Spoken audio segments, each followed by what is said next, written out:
Let's get started. First thing that you need, because this art is very messy, is that you need a good cover for your table. As you see here, I have just, a plastic tablecloth, very simple.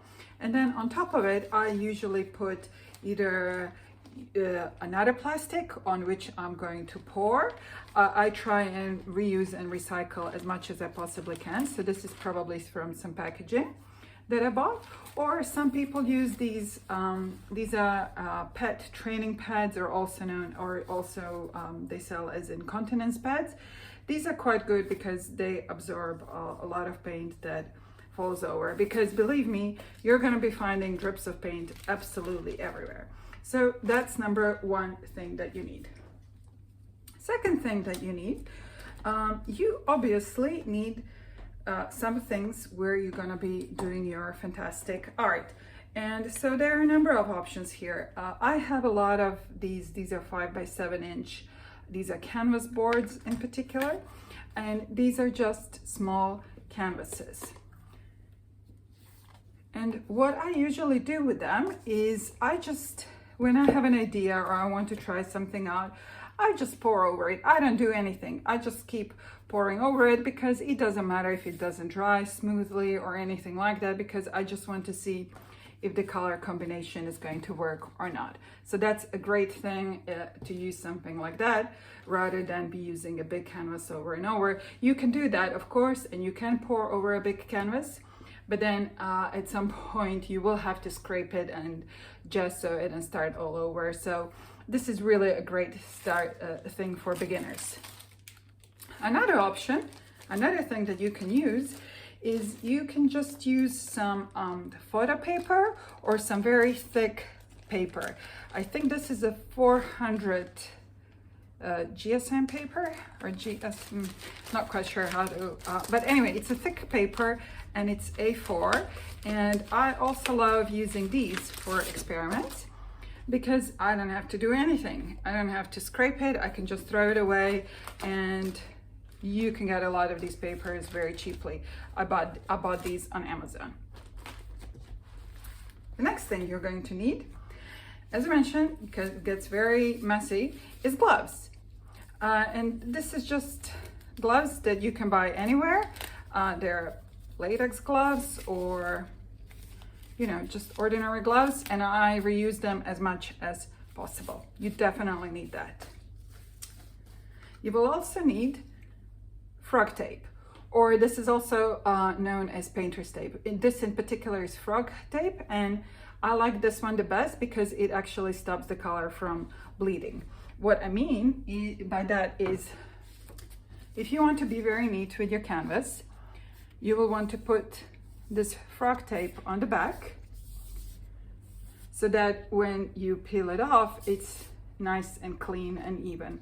So it really is a personal preference. I prefer it like that. So I use this. I also have some painter's tape that for me didn't work because the color was bleeding all over and it wouldn't stick, and it's just a nightmare.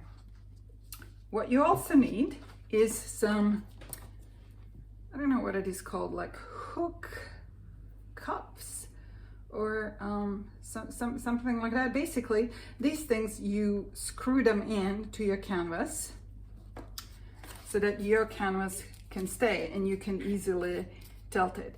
And this is very good because you can really very easily adjust the level that you need, because you're going to need a level, and to make sure that your canvas where it's going to be drying, it's completely level. If it's not level, your color is going to slip off or pull in some particular area, and that may ruin the painting.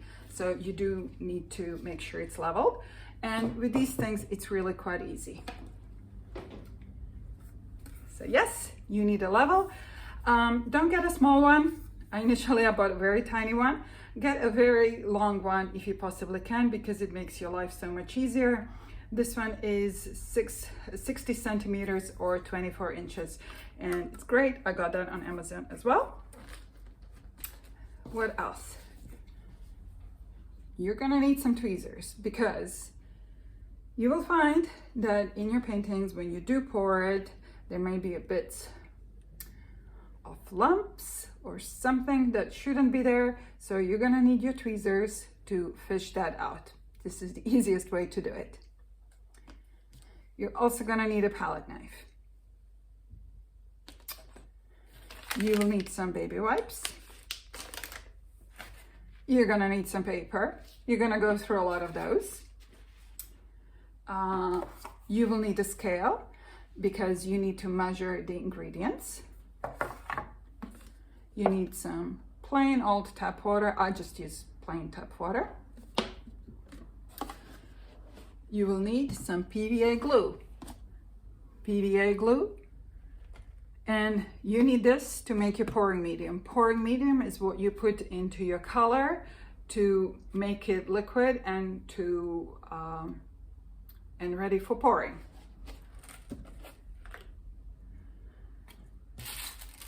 Then you're going to need some colors. Now it's very easy to go overboard and buy so many colors, and I definitely tend to do that. But I thought I would just maybe show you, you know, just the basics colors that I pretty much use all the time. So I use yellow, red, and blue. Well, this is cyan in particular.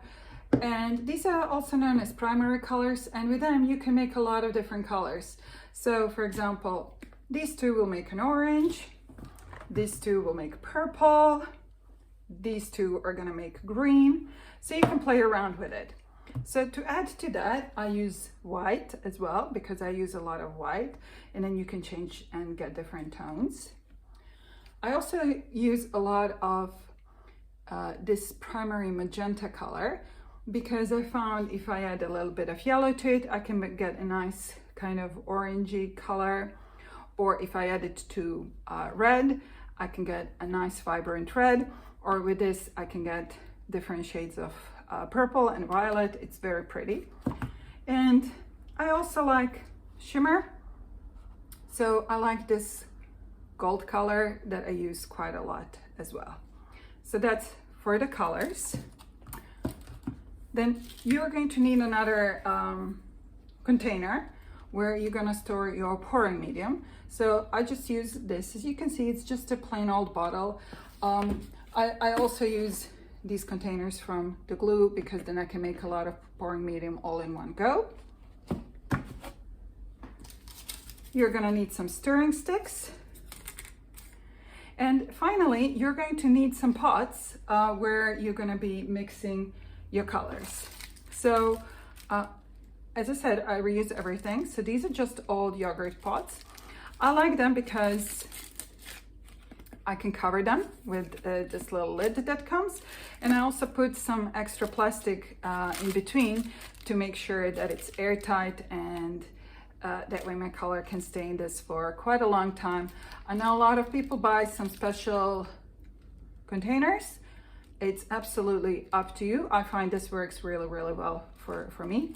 And then on top I just have some stickers, and I write what kind of paint is in them, so I don't have to open it up every single time.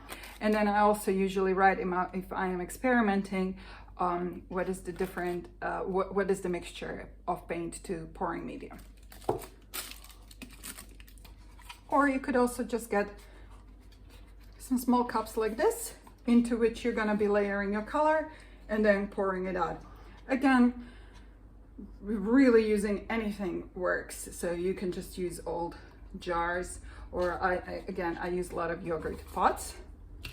And for example, because I've used so much color already, I also reuse these old paint containers, and I just mix the color in them. And that's actually super handy because then I can see straight away what color is inside.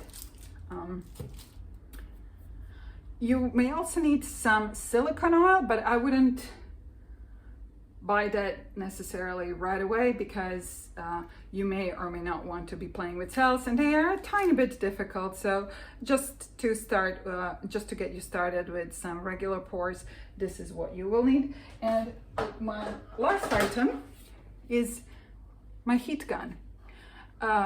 Some people also use torches. My personal preference is for this heat gun. It works really well.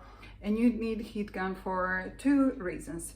One is when you pour and when you mix the color, there are a lot of bubbles create inside.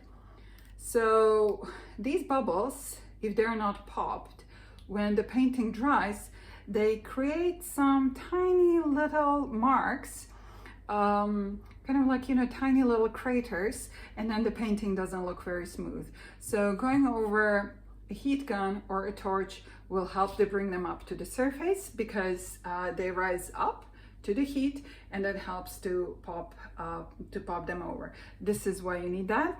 You will also need it to, if you're going to be making cells, it helps to create cells.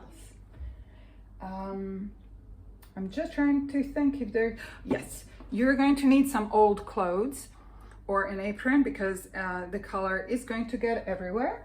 And you also need some cloth to dry your hands, sticks, whatnot. And you will also need a bucket where you can wash your hands, or where you can kind of scrape your painting if you needed to do that. Please don't pour the water down your drain, because it's gonna A, clog your pipes, and B, it's very, you know, it's full of plastic, so it's not environmentally friendly.